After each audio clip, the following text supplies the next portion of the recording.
সূরাতুল আসরের তাফসীর মনে হয় আর করতে পারবো না আজকে। না না না না না 11:30 তো বেজে গেছে, আমার টাইম 11:30 পর্যন্ত করব। জামাই সূরাতুল আসর আল্লাহ বললেন কারা ক্ষতিগ্রস্ত আর কারা লাভবান, এই দুইটা মানদণ্ডটা ঠিক করলেন। আদম আলাইহিস সালাম থেকে কিয়ামত পর্যন্ত পৃথিবীতে যত মানুষ আসবে এই সবার জন্য একটি সূরা, কারা সফল আর কারা ক্ষতিগ্রস্ত, এই দুইটা কথা আল্লাহ বোঝাতে চান। এই দুটো বিষয় বুঝে এরপর ইনশাআল্লাহ আমরা বাকি ফাংশনগুলোতে যাব, ঠিক না ঠিক? আল্লাহ বললেন ওয়াল আসর, সময়ের কসম। ওয়াওটা হচ্ছে ওয়াবে কসমিয়া, আসর মানে হচ্ছে সময়, ইতিহাস, মানুষের জীবন। আল্লাহ রাব্বুল আলামিন আসরের আগে বলেন ওয়াল আসর। আরবিতে কসম করা যায় 3 শব্দের মাধ্যমে, আল্লাহি, বিল্লাহি, তাল্লাহি। আমরা কসম কাটি মাঝে মাঝে, কেন? একটা কথাকে শক্তিশালী, মজবুত, দৃঢ় করার জন্য আমরা কসম কাটি। তবে আমরা যখন কসম কাটি তখন কার কসম কাটি? আল্লাহর নামের কসম ছাড়া আর কোনো কসম কাটা জায়েজ না, হারাম। এজন্য মাঝে মাঝে আমরা বলি বাড়ির কসম, গাড়ির কসম সম্পূর্ণ হারাম। কেন? আমরা যখন কসম কাটি তখন শ্রেষ্ঠত্বের উপর কসম কাটি, সবচেয়ে বেশি মহান যিনি তার কসম কাটি, সবচেয়ে বেশি বড় যিনি তার কসম কাটি। এখন সবচেয়ে বড় কে? যেরকম কে? এই জন্য জন্ম হওয়ার পরে কানে, ডান কানে আজান, কি বলা হয়? আল্লাহু আকবার। আর একামত দেওয়ার সময় কি বলা হয়? আল্লাহু আকবার। আবার যখন নামাজে দাঁড়ায়া যায় কি বলে দাঁড়ায়? আল্লাহু আকবার। আবার জীবনের শেষ সময় যখন জানাজাটা শুরু হয়ে যায় তখন কোন শব্দ বলা হয়? আল্লাহু আকবার। শেষে যখন একেবারে শেষ হয়ে গেল কোন তাকবীর দেওয়া হয়? আল্লাহু আকবার। তাই মুসলমান যারা আছেন তাদের জীবনের প্রধান এবং সবচেয়ে বড় স্লোগান হচ্ছে নারে তাকবীর, আল্লাহু আকবারের স্লোগান, ঠিক না বেঠে? এই স্লোগান যারা সহ্য করতে পারে না প্রত্যেকটা মুনাফিকের বাচ্চা, একটারও ঈমান নাই। এই জন্য আমি কোন দলকে কোন জায়গায় আছেন জানি না, তবে আল্লাহর নামে স্লোগান যারা বরদাস্ত করতে পারে না তাদের সাথে আমাদের কোনো সম্পর্ক নাই। যাদের সাথে আল্লাহর সম্পর্ক আছে তাদের সাথে আমাদের সম্পর্ক থাকবে। আল্লাহ বলেছেন যারা আমার সাথে যারা সম্পর্ক রাখে তাদের সাথে তোমরা সম্পর্ক রাখো। আল্লাহ বলেন সম্পর্ক রাখবা 3 জনের সাথে। জোরে বলেন কয়জনের সাথে? 3 জন। আল্লাহ বলছেন ইন্নামা ওয়ালিয়ুকুমুল্লাহ, সূরা মায়েদা, ইন্নামা ওয়ালিয়ুকুমুল্লাহু ওয়া রাসূলুহু। প্রথম সম্পর্ক হবে আমাদের আল্লাহর সাথে। কার সাথে? এরপর আল্লাহ বললেন ওয়া রাসূলুহু, আমার রাসূলের সাথে পরবর্তী সম্পর্ক তোমাদের হবে। এরপর আল্লাহ বললেন এরপরে সম্পর্ক হবে আল্লাযীনা ইউকিমুনাস সালাহ ওয়া ইউতুনাজ যাকাত, যারা নামাজ কায়েম করে, নিজেরা নামাজ পড়ে অপরকে দাওয়াত দেয়, যারা যাকাত আদায় করে, যারা রুকুকারীদের সাথে রুকু করে, এদের সাথে হবে তোমাদের সম্পর্ক। যারা নামাজ কায়েম করে, যারা সেজদা দেয়, তারা কার লোক? তারা কার লোক? তারা কার বন্ধু? আল্লাহর বন্ধু। তাহলে আমাদের সম্পর্ক হবে আল্লাহর বন্ধুর সাথে। তাহলে কিয়ামতের ময়দানে আল্লাহ রাব্বুল আমিনের বন্ধু যেহেতু সে আর তার বন্ধু আমি, তাহলে বন্ধুর বন্ধু বন্ধু হয়। আমার বন্ধুর বন্ধু আমার কি হবে? বন্ধুই হবে। সেই জন্য আল্লাহ রাব্বুল আমিনের সাথে সম্পর্ক যাদের, তাদের সাথে আমাদের সম্পর্ক থাকবে, বলি ইনশাআল্লাহ। এবার আসেন সবচেয়ে বড় আল্লাহ, সবচেয়ে মহান আল্লাহ, সবচেয়ে শ্রেষ্ঠ আল্লাহ। তাই আমাদের জীবনের সবচেয়ে বড় স্লোগান হচ্ছে আল্লাহু আকবার। তাহলে আমরা আল্লাহর নামের কসম কাটি। এখন আল্লাহ যখন কসম কাটবেন তখন কার কসম কাটবেন? আল্লাহ যখন কসম কাটেন আল্লাহ রাব্বুল আমিন তখন মানুষের সাথে সম্পৃক্ত মহামূল্যবান সময়ের কসম কাটেন। মহামূল্যবান মানুষের সাথে যেই বস্তুর সম্পর্ক আছে সেই বস্তুগুলোর কসম আল্লাহ রাব্বুল আমিন কেটে থাকেন। আর এখানে তাই আল্লাহ রাব্বুল আমিন এমন সময়ের কসম কাটলেন যে সময় মানুষের সাথে সম্পৃক্ত আছে।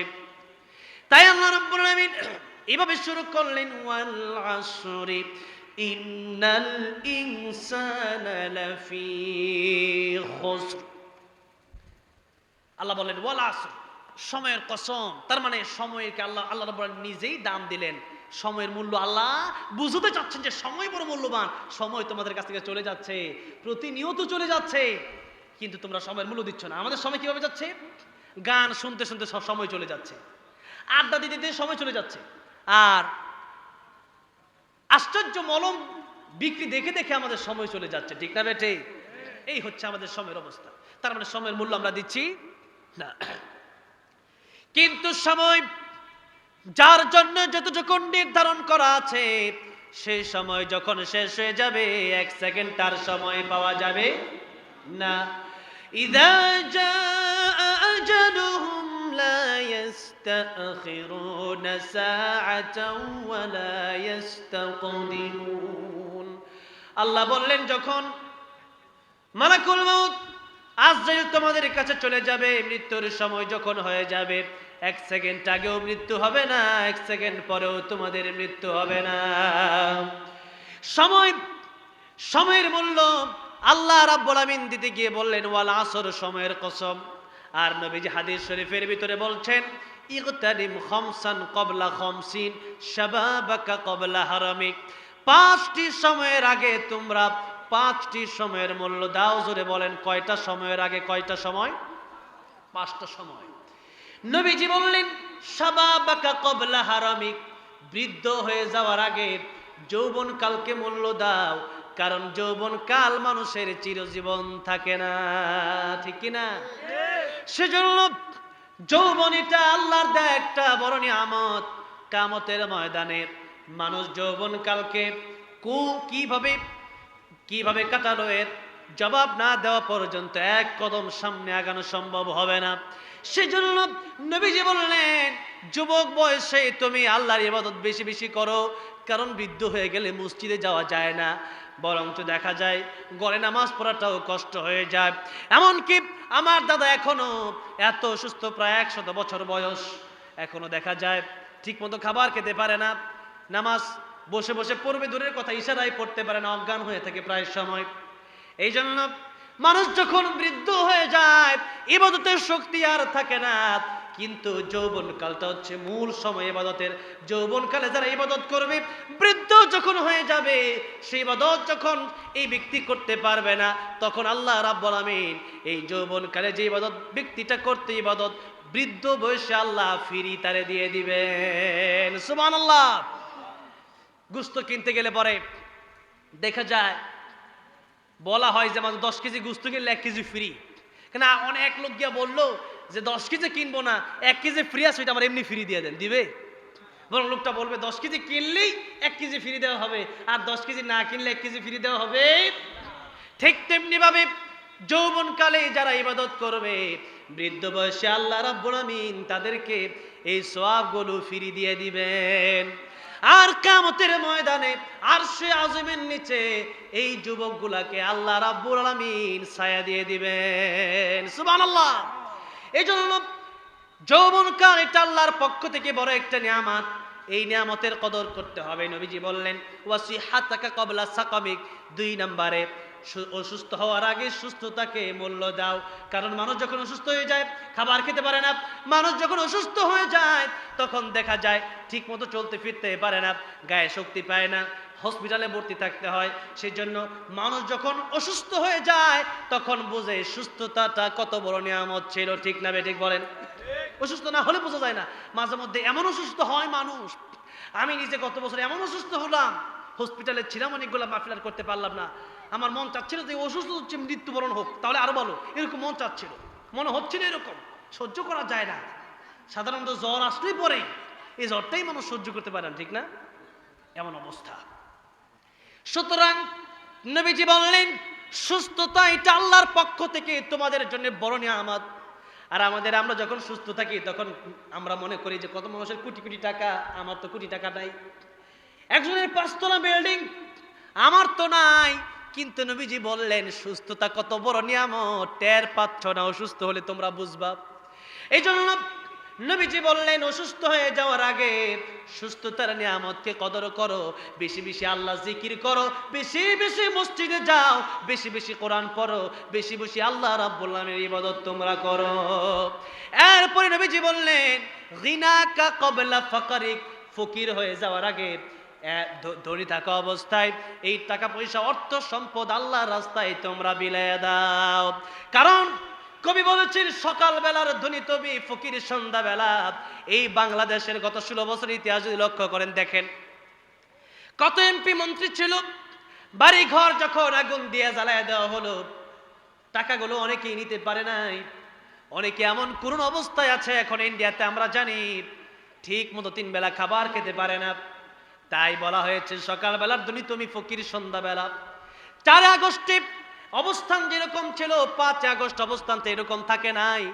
এই জন্যই নবীজি বলছেন 1 সেকেন্ডের মধ্যেই তুমি ফকির হয়ে যেতে পারো। সেজন্য ফকির হয়ে যাওয়ার আগে ধনাত্মকে মূল্য দাও। এই সম্পদ তুমি আল্লাহ রাব্বুল আলামিনের রাস্তায় তুমি ব্যয় করো। এরপরে নবীজি বললেন ফারাগাকা ক্বাবলা শুগুলিক, অবসর থাকা অবস্থায় ব্যস্ত হওয়ার আগে অবসর সময় কি মূল্য দাও, কারণ অবসর সময় মানুষের চিরজীবন থাকে। আমার এক উস্তাদ বলতেন, যখন মানুষের 2 পাও যেথায় খুশি সেথায় যাও, যখন তোমার 4 পাও ভাত কাপড় দিয়ে যাও। কারণ এখন 4 পা হইছে, এখন যেখানে মন চায় সেখানে যাওয়া যায় নাকি?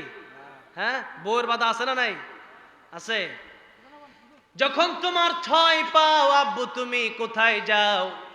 যতদিন যায় তত ব্যস্ততা বাড়ে না কমে?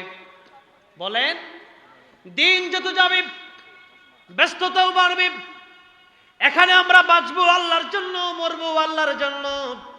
1 মিনিটের ভরসা নাই, কিন্তু শত শত বছর কি খাবো কি পরবো সেজন্য দৌড়াদৌড়ি করতেছে, ঠিক না ভাই? ঠিক। সেজন্য নবীজি বলছেন ফারাগাকা ক্বাবলা শুগুলিক, অবসর থাকা অবস্থায় ব্যস্ত হওয়ার আগে আল্লাহর ইবাদত বেশি বেশি করো। যখন অবসর হয়ে ব্যস্ত হয়ে যাবে আল্লাহর ইবাদত করার সময়টুকু পাবা না।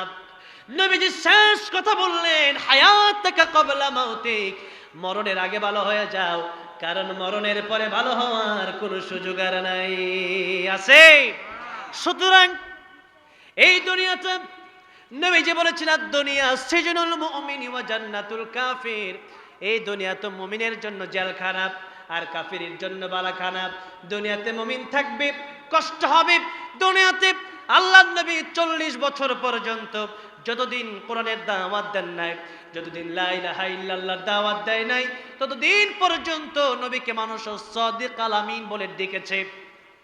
কিন্তু যেই মাত্র নবীজি দিনের দাওয়াত দেওয়া শুরু করলেন তখনই মানুষ বলতে শুরু করলো পাগল। মানুষ নবীর বিরুদ্ধে শুরু করলো আর বলতে শুরু করলো মুহাম্মদ সাল্লাল্লাহু আলাইহি সাল্লাম ক্ষতিগ্রস্ত হয়ে গেছে।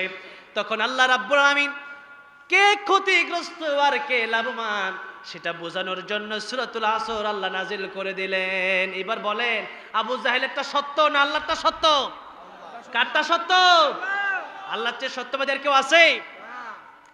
আল্লাহ রাব্বুল আমিন বলছেন ওয়াল আসরি ইন্নাল ইনসানা লাফি খুসর ইল্লাল্লাযীনা আমানু ওয়া আমিলুস সালিহাতি ওয়া তাওয়াসাউ বিল হাক্কি ওয়া তাওয়াসাউ বিস sabr। আল্লাহ রাব্বুল আমিন বলছেন সময়ের কসম, নিশ্চয়ই পৃথিবীর সব মানুষ ধ্বংস, ক্ষতিগ্রস্ত। আল্লাহ বলছেন পৃথিবীর সব মানুষ ক্ষতিগ্রস্ত। 4টা কর্মসূচি দিলেন। এই 4 কর্মসূচি যাদের ভিতরে পাওয়া যাবে আল্লাহ রাব্বুল আলামিন বলছেন এরাই হচ্ছে লাভবান, এরাই সফল কাম। এখন দেখেন আল্লাহ কি বললেন। আল্লাহ বললেন ইল্লাল্লাযীনা আমানু, যারা ঈমান আনলো, ওয়া আমিলুস সালিহাত, যারা নেক আমল করলো, ওয়া তাওয়াসাউ বিল হক, এই নেক আমল নিজেই করলো না অপরকে দাওয়াত দিল, ওয়া তাওয়াসাউ বিস sabr, নেক আমল করতে গেলে বাধা আছে না নাই? আছে না নাই? নেক আমল করতে গেলে বাধা তো আছেই। ঈমানের উপর অচল অবিচল থাকতে গেলে এই পৃথিবী থেকে বিদায় হয়ে যাওয়া লাগে। আল্লামা সাঈদী রাহমাতুল্লাহ আলাইহি সহ এই বাংলাদেশের শত শত আলেমকে ফাঁসি দিয়েছে হাসিনা, কেবলমাত্র আল্লাহর দ্বীনের কথা উঁচু গলায় বলার জন্য, ঠিক না বে ঠিক? একটি মাত্র কারণে, তারা শুধু চেয়েছিল আল্লাহর কোরআনকে এই দেশে বিজয় করার জন্য। আমি কাতারে গিয়েছিলাম, সাঈদী সাহেবের ছেলে মাসুদ সাঈদী সাহেবের সাথে আমার দেখা হয়েছে। মাসুদ সাঈদী সাহেব চোখের পানি ফেলছিল আর বলছিল আমার বাবাকে এমপি মন্ত্রী তো আমার এমপি তো আমার বাবা ছিলই, এরপরেও কোটি কোটি টাকার অফার দেওয়া হয়েছিল, বলা হয়েছিল সারা জীবন ওয়াজ করবে, কোনো বাধা আমরা দেব না।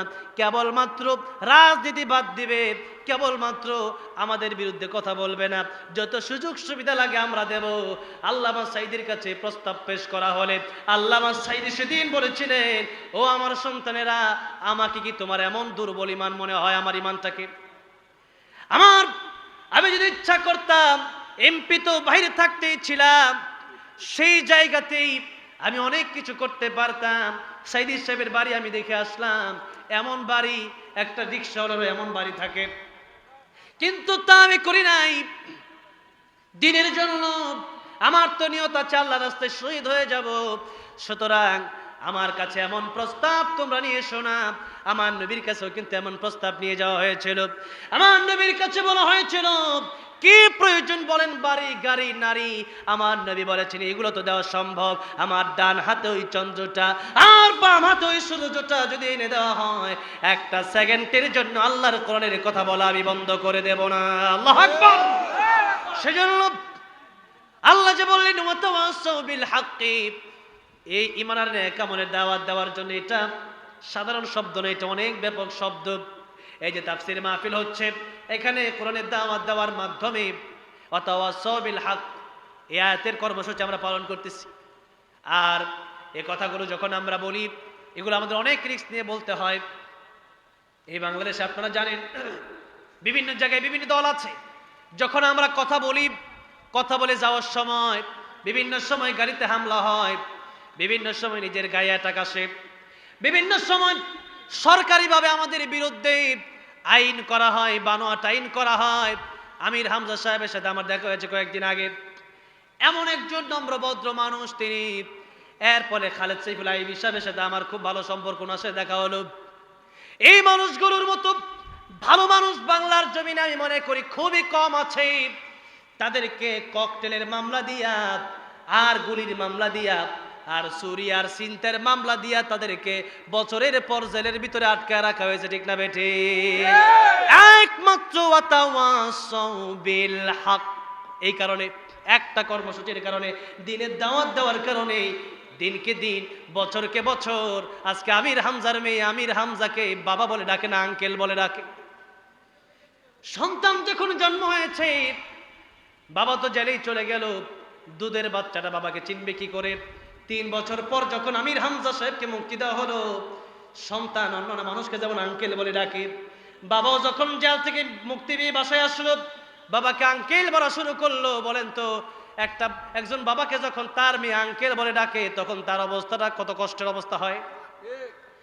সেজন্য কোরআনের পক্ষে থাকতে হলে জীবন চলে যেতে পারে, কোরআনের পক্ষে থাকতে হলে জেল হতে পারে, জুলুম হতে পারে, হামলা মামলা হতে পারে, কিন্তু মনে রাখতে হবে, এই দুনিয়া, নবী আগেই বলেছেন, দুনিয়া আমাদের জন্য জেলখানা, পরকালে আমাদের জন্য অপেক্ষা করছে নাজ নিয়ামত। সাহাবী, এমন সাহাবীরা যখন শহীদ হয়ে যাচ্ছিলেন, এক হাত কাটা হলো, আরেক হাত দিয়ে ইসলামের পতাকা উঁচু করে ধরলেন, আরেক হাত কাটা হলো, পা দিয়ে ইসলামের পতাকা উঁচু করে ধরলেন, দুটি পা কেটে দেওয়া হলো। কামড়ে দাঁতের মাধ্যমে ইসলামের পতাকা উঁচু করে ধরে রাখলো। কাফের বেঈমানেরা যখন তাকে মেরে ফেলবে, জিজ্ঞাসা করা হচ্ছিল, এত কষ্ট দেওয়া হচ্ছে, তোমার কি কষ্ট হয় না? সাহাবী বলছিলেন, কষ্ট কেন হবে? আমি তো জান্নাতের ঘ্রাণ পেতেছি, আমি তো জান্নাতের নাজ নেয়ামত আমার চোখের সামনে এখনই বাজতেছে, যেরকম আল্লাহু আকবার। কষ্ট কেন হবে? আমি তো সুখের নাজ ও নেয়ামতে, এত সুন্দর নাজ নেয়ামত দেখছি, সুখ আর সুখ, চিরজীবনের সুখ আমি আমার চোখের সামনে দেখছি, সুতরাং কষ্ট কেন হবে? আমি তো আল্লাহ রাব্বুল আমিনের জন্য জীবন দিচ্ছি। তাই কাফের বেঈমানের কাছে, এই যে ভারতের কাছে অস্ত্র আছে, কামান বুলেট আছে, কিন্তু পাকিস্তানের মানুষের কাছে ইমানের শক্তি আছে। ইসরায়েলের কাছে বোমা, রকেট, কামান আর বুলেট থাকতে পারে, কিন্তু ফিলিস্তিনি মানুষের কাছে আছে ইমানের পাওয়ার। কিসের পাওয়ার? আর ইমানের পাওয়ার যার থাকবে তারাই বিজয়ী হবে। কারণ ইমানের পাওয়ার যার ভিতরে আছে, আল্লাহর জন্য যারা জীবন দেয় তাদের ভয় নাই। কারণ তারা জানে দুনিয়া আমাদের জন্য ক্ষণস্থায়ী, আর আখিরাত আমাদের জন্য চিরস্থায়ী। আর যারা এই দুনিয়াতে কাপুরুষ বেঈমান আর যারা জালেম, এদের চিন্তায় থাকে আমি যুদ্ধের ময়দানে যাবে, মরার জন্য যাব না, কারণ মরলেই তো আমার আযাব শুরু হয়ে যাবে। আর যারা মুসলমান ইমানদার তারা চিন্তা করে মৃত্যুর পরে আমার জন্য চিরস্থায়ী শান্তি অপেক্ষা করছে, চিরস্থায়ী জান্নাত আমার জন্য অপেক্ষা করছে। সেজন্যই মুসলমানের কোনো ভয় নাই, ইমানদারের কোনো ভয় নাই। যতদিন বাঁচবো আল্লাহর জন্য বাঁচবো, মরলেও কার জন্য মরবো? কার জন্য? আল্লাহর জন্য। তাই আল্লাহ বলছেন এই চার গুণ যার ভিতরে থাকবে এরাই হচ্ছে সফল কাম। এবার আসলে একটু দেখি আমাদের ইমান আছে কিনা, টেস্ট করা দরকার আছে না নাই? ইমান আছে কিনা আজকে এই কথাটা বলি আমি শেষ করে দিচ্ছি। ইমান কাদের আছে কাদের নাই এই কথাটা আপনারা বুঝছেন। 6 কথা বিশ্বাসের নাম ইমান। কয় কথা? 6 কথা। ইমানে মুফাসসাল পারেন আপনারা? আমানতু বিল্লাহি ওয়া মালাইকাতিহি ওয়া কুতুবিহি ওয়া রুসুলিহি ওয়াল ইয়াউমিল আখিরি ওয়াল কদরি খায়রিহি ওয়া শাররিহি মিনাল্লাহি তাআলা ওয়াল বা'থি বাদাল মাউত। এটার বাংলা আপনারা জানেন তো? আমানতু বিল্লাহি, আমি আল্লাহর উপর ঈমান আনলাম। ওয়া মালাইকাতিহি, ফেরেশতাদের উপর কি আনলাম? ঈমান আনলাম। ওয়া কুতুবিহি, আল্লাহ নাযিলকৃত কিতাব, যত কিতাব আছে এর মধ্যে কোরআন শরীফ আছে না নাই? সমস্ত কিতাব মানলাম, বিশ্বাস করলাম। ওয়া রুসুলিহি, নবী রাসূল বিশ্বাস করলাম। ওয়াল ইয়াউমিল আখিরি, পরকাল বিশ্বাস করলাম। ওয়াল কদরি খায়রিহি ওয়া শাররিহি, ভালো মন্দ যা কিছু হয় কার পক্ষ থেকে হয়? ওয়াল বা'থি বাদাল মাউত, এটা আর ওয়াল ইয়াউমিল আখির দুটাকে এক করা হয়েছে, অর্থাৎ মৃত্যুর পরেই পরকাল শুরু হয়ে যায়। এই জন্য এই 6 কথা বিশ্বাসের নাম হচ্ছে ঈমান। এখান থেকে কোনো কথা যদি কেউ বিশ্বাস না করে ঈমান আর থাকে। যেমন কাদিয়ানীদের কথা আপনারা যদি মনে করেন, কাদিয়ানীরা ঈমানদার না কেন? কোরআন শরীফের একটা আয়াত, সূরা আহজাবের একখান আয়াত তারা মানে না। সে একটা কোন আয়াত? মা কানা মুহাম্মাদুন আবা আহাদিম মির রিজালিকুম ওয়ালাকিন রাসূলুল্লাহ ওয়া খাতামান নাবিয়্যিন। আমার নবী শেষ নবী, ঘোষণাটা কার? আল্লাহর। এখন এই যে আমরা কুতুবিহি মানছি, যত কিতাব আছে কোরআন সহ সমস্ত কিতাব আল্লাহর পক্ষ থেকে নাজিল হয়েছে, এই কিতাবের উপর বিশ্বাস করলাম। এখন কাদিয়ানীকে আমরা সব মানি, কিন্তু খাতামান নাবিয়্যিন আমরা মানি না। তাহলে কি ঈমান আছে না নাই? আছে, ঈমান নাই। সুতরাং কোরআন শরীফের এরকম প্রত্যেকটা অনেক আয়াত আছে, এক একটা আয়াত করে ধরায় দিলে হয়তো অনেক সময়ের প্রয়োজন। এক একটা আয়াত আপনারা যদি দেখেন, সে আয়াতগুলো যদি বলতাম সময়, কিন্তু আজকে একটা আয়াত বুঝালাম যে একটা আয়াত তারা মনে করে যে আমরা ঈমানদার, আসলে ঈমান নাই। এই জন্য কোরআন শরীফের একটা আয়াত তো দূরের কথা, একটা অক্ষর যদি কেউ অস্বীকার করে ঈমান থাকবে? ঈমান থাকবে না। এই ঈমানে মুফাসসাল। তাহলে ঈমান হচ্ছে একটা কালিমা। এই কালিমায়ে তাইয়্যিবার কিছু ব্যাখ্যা দেওয়া হয়েছে কালিমা শাহাদাতে, কালিমা শাহাদাতের কিছু ব্যাখ্যা দেওয়া হয়েছে ঈমানে মুজমাল, ঈমানে মুজমালের সম্পূর্ণ ব্যাখ্যা দেওয়া হয়েছে ঈমানে মুফাসসালে। ঈমানে মুফাসসাল যারা মানবে এদের ঈমান আছে। এরপর যদি কেউ বলে না তুমি কাফের, তাহলে নবী বললেন তাহলে যে ব্যক্তি কাফের বলল সেই কাফের হয়ে গেল। কোন মুমিন কোন মুসলিমকে যদি কেউ কাফের বলে, আর যদি তার ঈমান সত্যি এই 6 কথা যদি কেউ মানে, তখন আপনি জিজ্ঞাসা করবেন আমি কেন কাফের বলেন, আমি এই 6 কথার কোন কথা মানি না। যদি বলে যে এই 6 কথার ওই কথা মানে দেখাইতে পারলে তো দেখাইতে পারলো, আর যদি দেখাইতে না পারে তাহলে বলবেন তাহলে তো আপনি নিজেই কাফের হয়েছেন। কেন? নবীজি বলেছেন কেউ ঈমানদার মুসলমান যদি কেউ কাফের বলে তখন সে নিজেই কাফের হয়ে যায়। এই জন্য কাফের, অনেকে বলে এই কাফেরের বাচ্চা, ওই কাফের, এই অনেকেই বলে দেয়, মানে গালি হিসাবে ধরে নেয়, কিন্তু এটা বড় জঘন্য। এই জন্য এই সমস্ত গালি আমরা দেব না। ঈমান, এই 6 কথা বিশ্বাসের নাম ঈমান। এখন ঈমান ধরে রাখার অটল অবিচলের জন্য ধৈর্যের প্রয়োজন। নামাজ পড়তে গেলে কষ্ট, এরপরে দেখে যাকাত দিতে মনে চায় না, জিহাদ করা কষ্ট, তাহলে আল্লাহর জন্য দেখা যাচ্ছে এখানে আপনারা বসে আছেন, এটাও কষ্ট। এখন এটা হচ্ছে ধৈর্যের ব্যাপার। তাই আল্লাহ বলছেন ওয়াতাওয়াসাউ বিস-সাবর। এখন এটা এখানে তোমার ধৈর্য ধারণ করতে হবে। ধৈর্যের সাথে আমার কাছে আসবা। আল্লাহ বললেন ইন্নাল্লাহা মা'আস-সাবিরিন, ধৈর্যশীলদের সাথে আমি আছি। ওয়াবাশশিরিস-সাবিরিন, ধৈর্যশীলদের সাথে সুসংবাদ হলো জান্নাতের সুসংবাদ। এই জন্য আমরা এই পৃথিবীতে যতদিন বাঁচবো ঈমান এবং নেক আমল করে যাব এবং দ্বীনের পথে অটল অবিচল থাকবো ইনশাআল্লাহ। যত কষ্টই আসুক না কেন আমরা ঈমানের উপর অটল অবিচল থাকবো বলে ইনশাআল্লাহ। আরো জোরে বলে ইনশাআল্লাহ। আল্লাহ রাব্বুল আলামিন যেন আমাদেরকে ঈমানকে বুকে ধারণ করে, কোরআনকে বুকে ধারণ করে বেঁচে থাকার তৌফিক দান করেন, এবং কোরআন বুকে নিয়ে যেন এই পৃথিবী থেকে বিদায় হতে পারি। আল্লাহ সেই তৌফিক দান করেন। জোরে বলেন আমিন। ওয়া আখিরু দাওয়ানা আলহামদুলিল্লাহি রাব্বিল আলামিন।